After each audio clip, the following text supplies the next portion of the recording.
Welcome to Those Guys Sports. It is your boy Mike, and of course, it's me, Michael, and I am here today with a guy who, I'm going to say this, he doesn't even know I'm saying this. A guy who, in the past, when I wanted to get into broadcasting, I reached out to a bunch of people. He was one of the quickest people to respond to me. To me, he's a GOAT. I don't care what anyone tells me. This guy's GOAT. I always say that I'm the Black Sean Woodley because of how positive I am every single day about the Raptors. This is Locked On Raptors podcast host Sean Woodley. Thank you for joining us today. How are you? Oh, I mean, amazing after that introduction, man. I don't even know what to say after that. That might be the best introduction I've ever gotten on a show. So thanks for having me, man. It's nice to chat again. I try to tell everyone that like when the Raptors fans, Raptors, when you go on Twitter and you see everyone just hate everything that happens with the Raptors, you just want to listen to someone who is just not as angry. And then I'm like, okay, we listen to Sean. He's good. He never we can get swept. And he's gonna be like, you know what? It was still a good season.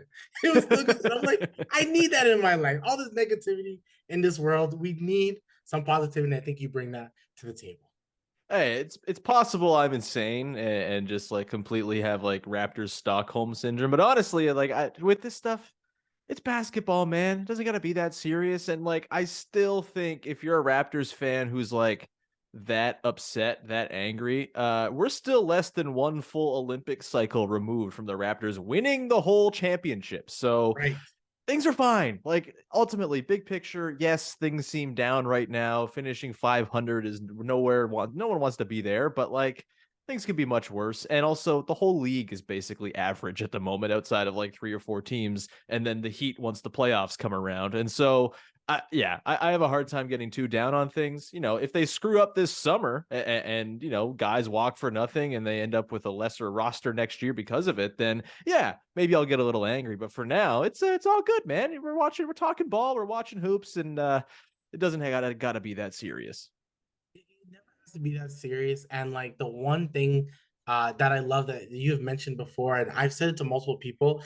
I remember when the Raptors weren't good. Like if you're above 30, the dark days, the young guns days when you're like, is DeMar going to be a good player? Is Sonny Weems our future? Is he our future small forward? Is Amir Johnson the next great like these are the days that people don't remember. Like a 13th pick, I was reviewing it today, 13th pick in Keon Clark. We thought this guy was going to be such a great player for us. And like, no one remembers Hey about man, that's a 12 block in a game, Keon Clark, before you slander his name. He like the single I don't best want to slide defensive it. performance we've ever seen from a Raptor, baby. It really is. And it's like when I think of those days that we had Sean Marion the last quarter of a season, and we're like, okay, he's gonna re-sign with us. He did not. Like, so I remember Anyone those who days. thought he was re-signing is a maniac, by the way. Totally just that's a person who's too positive and too optimistic, let me tell you. I'm the type of I was a Raptor fan that when we signed Jermaine O'Neal, this is MSN Messenger days. I Oh put yeah. on my MSN Messenger, we're winning the Eastern Conference Finals. We have Jermaine O'Neal and Chris Bosh. We're the best. We're the best team of all time. Basically, David Robinson and Tim Duncan, right? I think that was I the line at the time. Oh, the new Twin Towers. They're younger, they're better. Yeah, it worked out wonderfully, didn't it? I was thinking that we were gonna. I thought honestly, Chris Bosh finally got his person, and like we had him, and then we got eventually got TJ Ford and all these people. Like people don't understand how bad it used to be. So I like this moment. I know you're right. 41 and 41. None of us wanted to be here. Everyone wanted Scotty to take this unreasonable projection and grow, but it just was never gonna happen. Mm-hmm. Well, not never happened, but I think we just should have tempered our expectations a little bit with someone like Scotty Barnes. But a few days ago, we did get the 13th pick to a lot of people's sadness. And just listening to your podcast, you talked about the 13th pick. What do you feel and how do you feel about the Raptors getting that pick? Yeah, honestly, I don't think it's a bad spot to be for the Raptors. Obviously, it'd be not the worst thing in the world to be picking sort of at the front of this section of the draft, but it seems as though to me, from my very rudimentary research and some of the experts I talked to on my show, the range of like 6 through 14 or 15 in this draft is very similar and will be very much down to like fit and what you need on your given team at a given time. And For the Raptors, what do they need? Shooting and guard play. Those are the two things that like one guy on the team does. And so that's what they're going to be targeting. And there are a ton of guys who are going to be there, just mathematically speaking. One of Jordan Hawkins, Keontae George, Kobe Buffkin, Grady Dick. There's Kaysen Wallace. Go on down the list. There's a ton of potential guys who could be there at 13. Someone from that group, or there's a bit of a larger group there as well, is going to be around for the Raptors to take there. And I think you gladly take whoever is there who can give you some shooting, give you some, ball handling. Maybe if you can get both, that's amazing too. But yeah, it's not the worst place for the Raptors to be. This is a good draft. There's a reason the Raptors focused on this draft as one they wanted to keep their pick in. No one likes the 2024 draft. It seems just like, even like you listen to Jonathan Gavoni on draft on ESPN, and he's like, yeah, that's a terrible draft. No one wants to like be part of it. So the Raptors not having their pick next year, top 6 protected to the Spurs, not a bad thing to me. If you can get a good player here at 13, add them to whatever you've got cooking. Who knows what happens with trades and all this stuff towards the draft. But if you're just going to pick at 13, you could do a lot worse than picking 13 in this draft with the specific needs that the Raptors have. Right. And then when like I said, I was just looking at the 13th picks. We just spoke about Keon Clark. It's like the Raptors have this weird thing with the 13th pick. We have Keon Clark. Tyler Hansbrough was the 13th pick, and Yep. who's on our team as well. And then, of course, we had Ed Davis with our actual 13th pick before. So it's like this 13th pick could be actually good luck for us that some people just may not see. And you had talked about it in your pod. And once the moment we had 13th pick and Blazers had the third pick, that's all everyone's going to talk about. Oh yeah. Who are the Blazers going to trade for? Is it going to be Minnesota, get Karl Anthony Towns, or is it going to be the Raptors and get Siakam? And I know Mm-hmm. someone wrote a report saying that Damian Lillard is always like OG Anunoby. Mm-hmm. I'm not sure if an OG Anunoby can get you the third pick, but maybe it can. What do you think about which pick or which player would you rather trade? Of course, I think you may say Pascal, but who would you Mm-hmm. rather trade? OG for the third pick or Pascal? Yeah, I mean, this is tough, right? Ultimately, like, I'm not super thrilled about trading either of them. They're very good, and Pascal's a 2-time All NBA player, and I think just like the general discourse around Pascal really just blatantly mischaracterizes what he is as a player. He's excellent. Yes, he's not probably the best player on a championship team. Guess what? There are like 7 guys like that in the At entire least, world. maybe less. Exactly. And it's not some great sort of, just awful mark on your resume as a player to not be one of those 7 players who can drive a team to a championship. And so for me, yeah, Pascal's not your number 1, but you don't get rid of the number 2 just because you don't have the number 1 yet necessarily. There might be a time where the sort of the state of the team calls for it, and it could be this summer, frankly. The fit I think between Scotty, Pascal, and Yak is not perfect. There's not a lot of shooting there. It's going to require an uptick, I think, from Pascal from 3 next season for it to really work. And that's who knows what's going to happen there. He hasn't been an above average 3-point shooter, and really ever in his career. He was around league average for a couple seasons there in the championship season and then in 2019-20. But since then, it's been pretty rough. And so I don't know how much you can count on it. I think he's a good mid-range shooter. He's added that to his bag the last couple of years. It stands to reason he could take the couple steps extra outside and get back to where he's been in his career in the past. And he's been a pretty good catch and shoot guy from the corners and stuff. There's signs that he's not a 32% 3-point shooter all the time, but the fit's not amazing. And so if you're the Raptors and you see that there's an opportunity to go and get yourself like a guy who can kind of drive your franchise forward, who you compare with Scotty Barnes, if you think that third pick can do it, then I could totally see them making the move there. If I'm the Blazers, I want Pascal over OG. I know OG is awesome, but like Pascal's a better basketball player. Pascal can be the hub of an offense. He can dime up guys 6 times a night, 7 times a night. He can create his own shot in a way that OG just can't. OG's an incredible defender. He's a really great off-ball scorer. He's a wonderful cutter. We know the 3-point shooting is great from him, but he's not someone who you're going to build an offense around. And look, in fairness, you might not need that if you're the Blazers. You have Damian Lillard, who's kind of an offense unto himself. But if I'm thinking about fitting next to Dame, looking for a star to really pair with him, Pascal is like a really excellent fit. Pascal has been awesome when playing off of shooting first, point guards who can, who are scoring threats, but also are really good playmakers. Him and Kyle Lowry, 2019-20, they were devastating that whole season. There was like the best crunch time offense in the league, and it was just Pascal screen for Kyle or Kyle screen for Pascal, and they got buckets out of every single time. And so Dame seems like a perfect fit offensively in particular alongside Pascal. I think that would be a really good duo. And he's just a better player than OG. And if you're trying to build the very best possible team around Dame, if you're the Blazers, you got to aim for Pascal. I know he's older. I know his contract is up in a year, but so is OG's. And you know, you got to consider all this. The thing is, the Blazers shouldn't be doing any of this. They should be just like washing their hands with the Dame era and moving on. But I understand why they're reticent to do that. Like Dame is like the best player in franchise history, and he wants to be there. And when an All NBA player wants to be in your city, you shouldn't be running to get rid of him because those guys don't come around all the time. That's what the Raptors situation is with Pascal. He's an All NBA guy. He's in Toronto. He wants to be here. They shouldn't be jumping at the first opportunity to move him. But for me, if the Blazers are at number 3, and in particular, Scoot Henderson falls to them, if Brandon Miller goes to the Hornets at 2 because they are going to draft for position and not skill and overall upside. And, you know, look, maybe Brandon Miller becomes a better player than Scoot Henderson.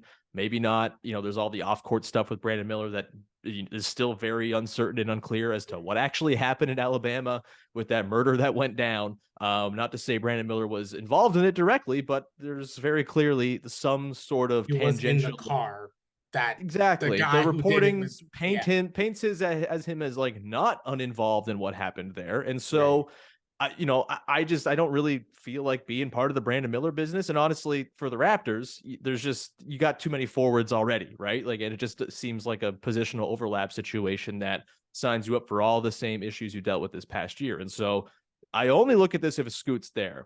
But if Scoot Henderson's available at 3, and you can get a package of Scoot plus Anthony Simons as the big salary matching piece, and the guy I pitch is Nas Little, who's got on a pretty reasonable contract, be a nice bench player for the team. He's young. Yes, he's been super injury prone, but he's got a lot of upside.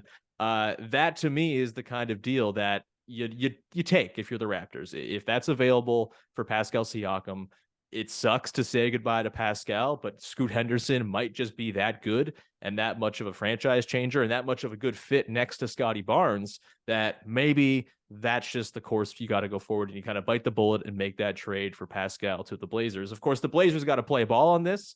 And again, they shouldn't be trading their third overall pick for a player who's going to help Dame win now. Because guess what? There's probably still not going to win a championship out there, and they're going to be in the same spot a year or two from now, most likely. But you know, you can't argue with loyalty and the franchise's desire to keep Dame around there. And so if there's an opportunity, that's the key word, opportunistic. That's what Masai Ujiri is. There's a team in the Blazers that's a little bit desperate, trying to figure out how to make this thing work with Dame. They're not going to be compelled by a giant, haul of picks coming back for the third overall pick. They're going to want a real good player. And you could argue Pascal is the very best player they could go and get with that third pick right now, realistically speaking. So if you can take advantage of that situation the Blazers are in and make a big deal for the third pick, if Scoot's there, I think you got to look at it long and hard. But if it's not, if it's Brandon Miller, Brandon Miller seems like he's going to be nice, but also he's a 6'9" forward who might one day grow into a two-time All-NBA player, two-time All-Star, maybe. Guess who that is? The Raptors already have that guy. It's Pascal Siakam. Like they can have him around for the next 4 or 5 years. I think I'd just rather go with Pascal going forward if Scoot's not available at number 3. But again, this requires the Blazers to want to play ball in it too. Right, and I believe that the Blazers really control the rest of the draft. Kind of Yeah. the Charlotte does because it all depends on if they get Scoot to pair with LaMelo Ball, which would be idiotic to do, honestly, to put two point guards together. Oh, I disagree with that. Like, just You take the do best players. Have a really see, good yes, then backcourt. yes, correct. Yeah, LaMelo's like 6'8". Like, he can take the play rest, anywhere, man. especially either Yeah. or they can play off ball. They're right. If you're a good enough player, you can always play off ball like a Harden and Chris Paul. It doesn't really Mhm. matter. You can always. So you're right. But my thought process is like if they're trying to find the fit and give Lamelo the ball for the next few years, then giving it to Scoot wouldn't. It's like you're almost hurting Scoot's development in that sense. But Sure. then the same thing, having Scoot with Dame won't make any sense as well because you have such a young talent. Dame is not in the business of let me develop this guy going forward for the Oh, future he of even these said teams. as much, right? Like he Right, said, like I'm not playing that 19-year-old game anymore. Essentially, like that's not my path. If that is the right, path the team's going down, and you know when Joe Cronin, the GM of the Blazers, spoke after the draft lottery, like he basically said everything you can say to suggest that you're trading the pick without actually saying we're going to trade this pick. Send us players, right. please. Like he made it pretty clear. We're trying to build a winning team around Dame. Made no mention of drafting a young player to add to the mix. Like they look like they want to trade this pick. And again, you can argue with whether it's a smart idea for the Blazers or not. But if that's what they're going to be doing, then yeah, hopefully there's something to be done there. But even if it's not with the Raptors, like I'm rooting for Dame. If that is their route, I want Dame to play with good players. It'd be cool if they got something done with. I mean, Towns might it would be like a Defense. depressingly bad defensive team, but it Yeah. would be a really good offensive team. So maybe that's all that matters. And then with so it's so hard what the Blazers are gonna do, and both sides of the spectrum they can go either or. But you're right, they could just honestly, I would talk to Damon and be like, hey, I love you. Thank you for like wanting to be here. We do Mm-hmm. appreciate that, but it's time. Like it's time. Yeah. Your Dame time. It's time to go somewhere else, and that's where like I think the Raptors are still can take that call and be like, okay, for Dame, what Mm. would you like? Do you think you would ever bring a Scotty Barnes, an OG? You probably have to get some a little bit more draft picks. I'm not too sure how the step in rule or if they can trade this Yeah. 13th pick. But if they could, would you do that for Dame Lillard? It's tough because, like, again, I think Dame and Pascal will be a lovely fit with one another.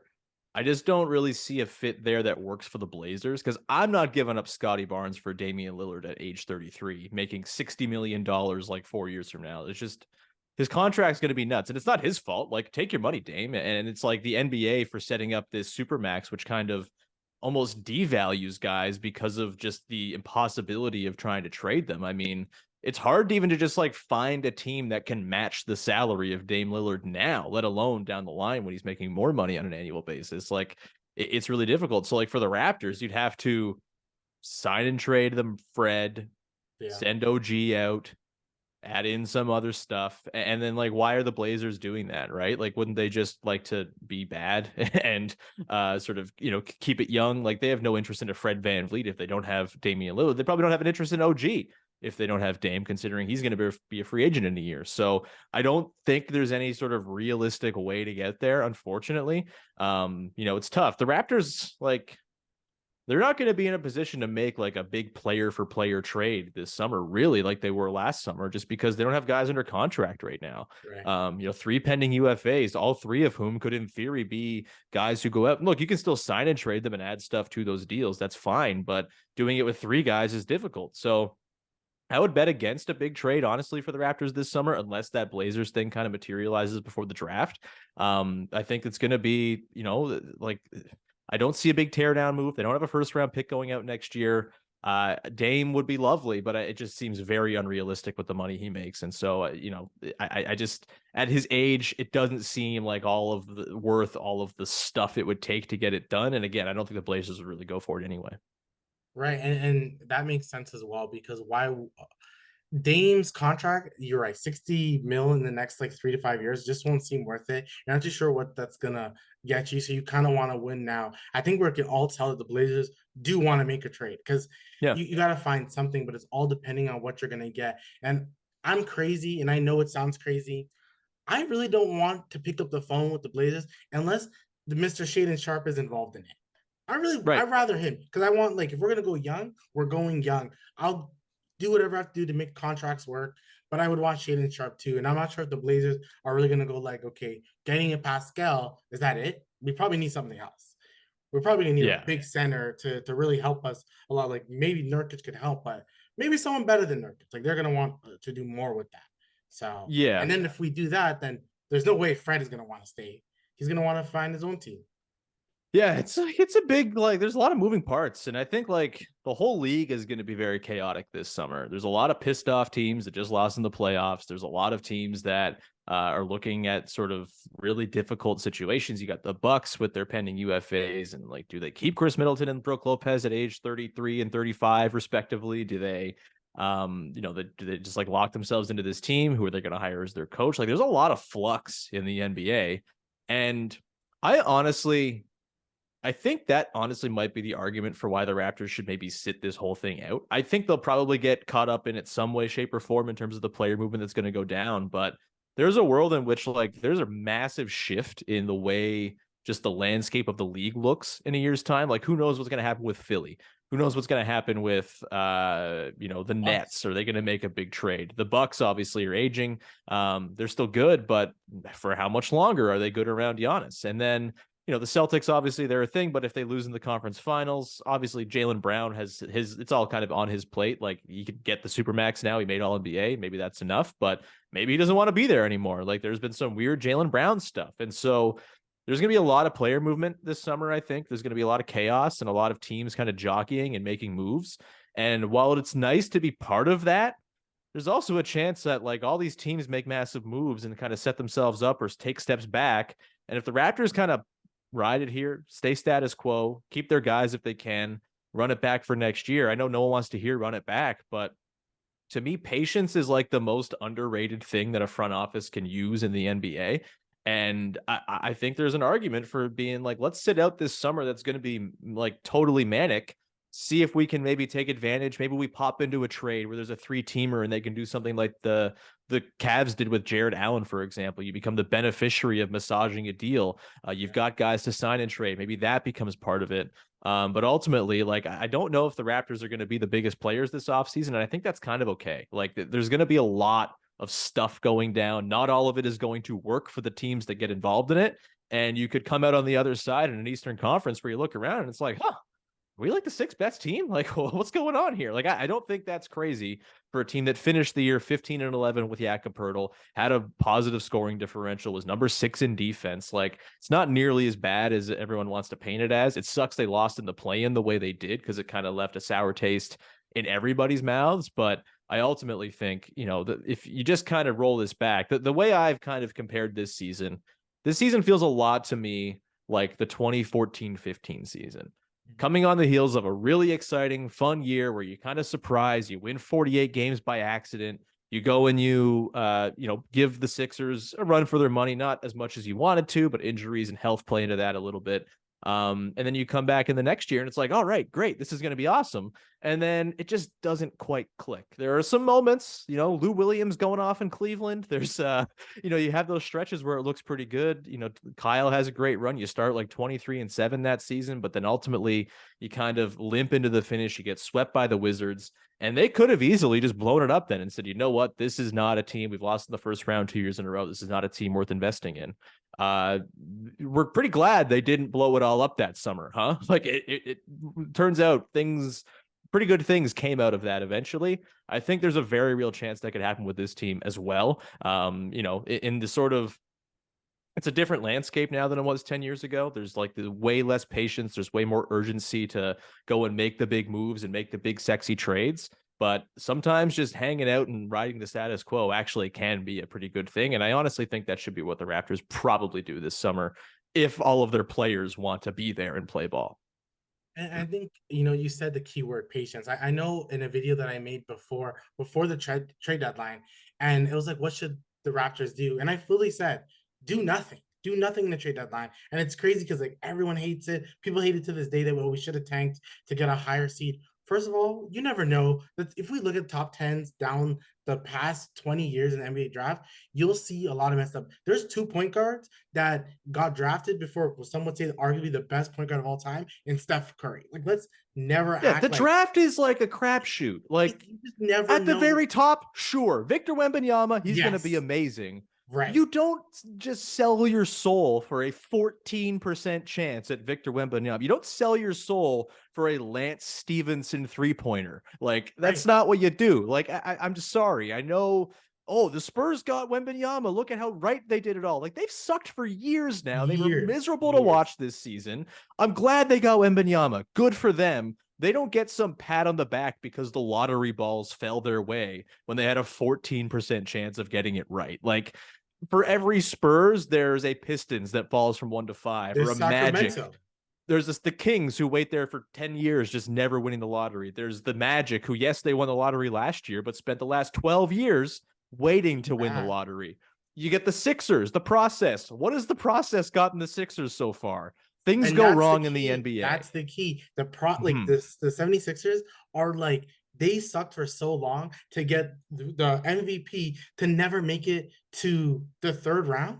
At Yeah, least Kyle DeMar made it to the third round once. Like exactly. Right. And it's just like, I hate tanking culture. It's so it just like it takes away like what are we doing this for? Like we watch basketball for 6 months a year.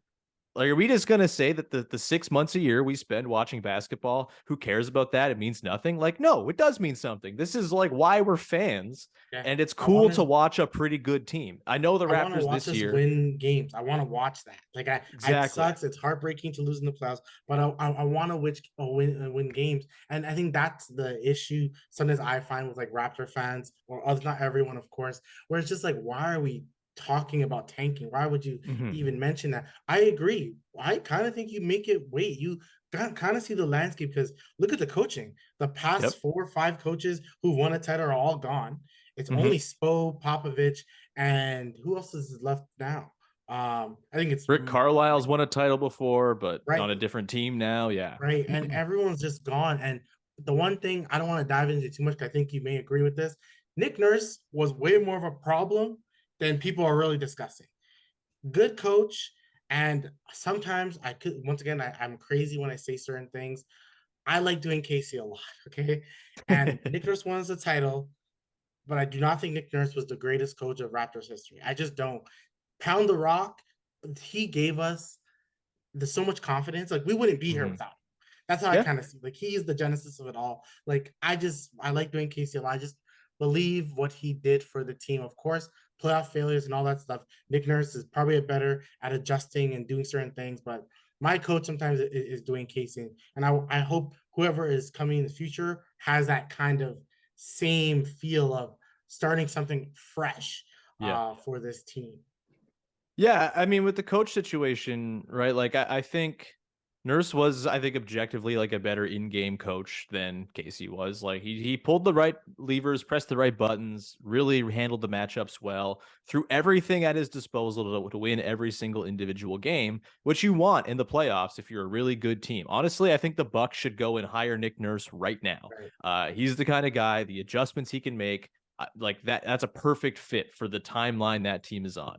This team, the Raptors, kind of moved into a different phase in the back part of Nick Nurse's tenure. And I just don't know if his whole vibe of like calling dudes out and being this sort of very aggro dude was really all that suited to the type of team the Raptors are right now. And Masai Ujiri talked about it at the end of the year. This was not Raptors basketball. There was no culture. There was no, sort of all for one, one for all. There was no bigger than it, some of its parts, and all that stuff. Like all the crap, the cliches that were very real and very much part of the Raptors over the last decade. We're missing this season. And I'm with you. Like, I don't think this was all Nick Nurse's fault this year. I think Right. the roster was not great. Like I don't think I blame him for not playing Malachi Flynn more. Malachi Flynn might just stink, and that's okay.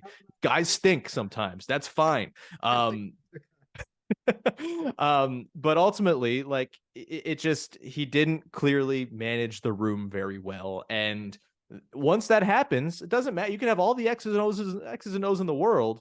If the team doesn't really like being around you, they're not going to respond properly. They're not going to play hard for you. Like these are dudes. Like this is, I think, just like the most underrated part of coaching is like, are you a good dude who people can relate with and feel like they want to go to war for, right? Like, and I just think they lost that with Nick Nurse down the stretch of the season. And I'm glad they decided to go and make the change and sort of inject some new life. And I'm hoping, like you, that it's a bit more of a sort of culture building, familial, much like Dwayne Casey was. Bring some more pound the rock, get the boulder back in the locker room. I'm cool with that. Just someone who can kind of get the culture right and kind of get everyone kind of realizing, hey, this is a team. This is, everyone pulling in the same direction. There's far too much talent on this roster to win 41 games and go out in the play-in. Let's get this together next year. And I do think a new coach with some new ideas, maybe a fresh offensive perspective as well. It's really going to go a long way to kind of reinvigorating the team. It's not to say it's going to be the only fix. Clearly, they got to get more shooting and guard play as Right. well. But they're not so far off that it's crazy to suggest that the coach could make a really big difference. And before I'll give you my last questions for the day. And my last question today is something I asked Vivek as well.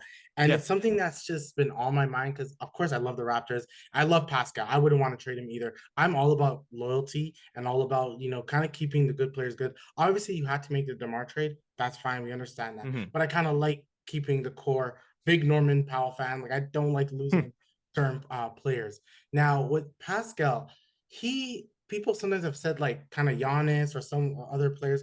I kind of see maybe not playoff Jimmy, but kind of Jimmy Butler as someone who people don't always put as a top 10 player, but they know they're an all NBA type player. They know they're an all-star. They don't get talked about as much as they should. They talk about people like Paul George more than they talk about people like Jimmy Butler. But Jimmy Butler's done way more than Paul George has done. Yeah. So, and especially with less of a cast. And then, so I kind of feel like Pascal's kind of in that. So all he's kind of missing is like a Chris Middleton type. Mm. Hard, not really to get that Chris Middleton, because of course Chris Middleton's 33 and who knows what he's gonna do. But I feel like that's what the Raptors are missing. Someone who Pascal, thank you for the first 40 minutes of the game. We need someone for the last 8 to hit Mm-hmm. timely shots. That's just my thought of what the Raptors is missing. Not as a whole, of course, they're missing shooting, but in the beginning, I think that's what they're missing.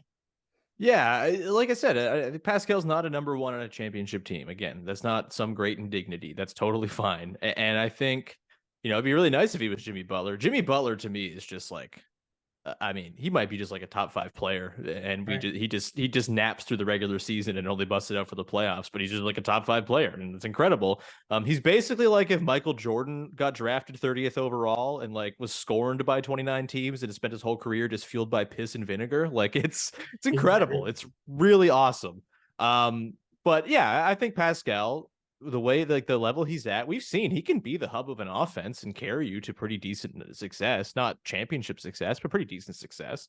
And I think probably you want someone a little better than a Middleton. You want someone a little more sort of high upside. And Right. frankly, like, why can't that be Scotty Barnes? Are we forgetting Scotty Barnes is on the team? Like, I know you don't want to go and say, oh, Scotty's going to go be a top 10 player. Like, that's a lot to ask of a guy. There's not many top 10 players. There's only 10 of them. It's just math.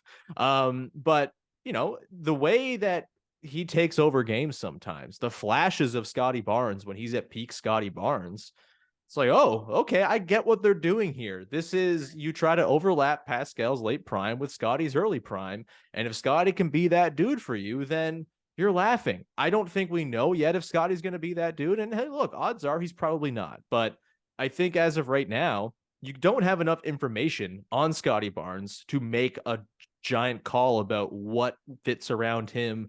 Do you got to move on from Pascal to, reestablish the timeline? Like Scotty for a second year player is pretty far along if you sort of compare him to a lot of guys, especially playmaking wise. Like, Yeah. yes, he'll make sort of errant passes. He'll throw to guys who just aren't ready for passes. And that's partly on them, partly on Scotty for not realizing that not everybody is seeing the things that he's seeing, and he's got to be a little more selective with stuff. But I really think there's still plenty of upward mobility for this team if they keep it together because Scotty Barnes exists on the roster, right? Like it's just I feel like he's kind of been almost forgotten as like an agent for raising this team's ceiling, and it might not happen next year. And if it doesn't, then you're probably looking at some bigger questions, and the timeline becomes more of a situation with Pascal's contract coming to an end. But you'll feel like a real moron if you trade away Pascal this summer and Scotty looks like he's ready for it next year. Right. Right. And I feel like you got to see that first before you can go say, all right, bye bye, Pascal. Let's send him off. Unless, of course, again, you're getting some massive haul from the Blazers. You're getting the 3rd overall pick and landing Scoot Henderson. You're getting Simons to help your offense. That and as little as a bench guy is my sort of, again, my pet trade idea. But yeah, it's give it some time here. Again, back to the patience thing. We're only a couple years into this era of the team. They've had Scotty for 2 years. Right. They've not had Kyle Lowry for 2 years. Like the NBA, stories are told not over 2 year stretches. They're told over 5, 7, 8 year stretches.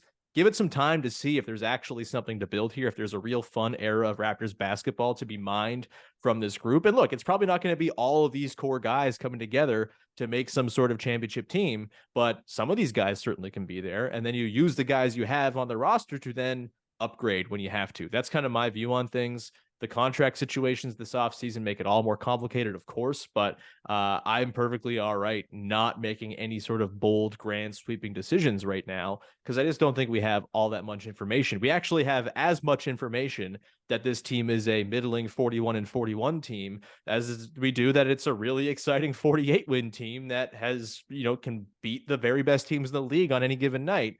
We are still in the information gathering phase. I know that's boring. I know everyone's like, now we need satisfaction instantly, but sorry, that's just not how it works. And you got to give these things time sometimes. Patience is super key. Thank you so much, Sean. Before I Of let course. you go, please let us know what do you have in store for the next coming weeks and so.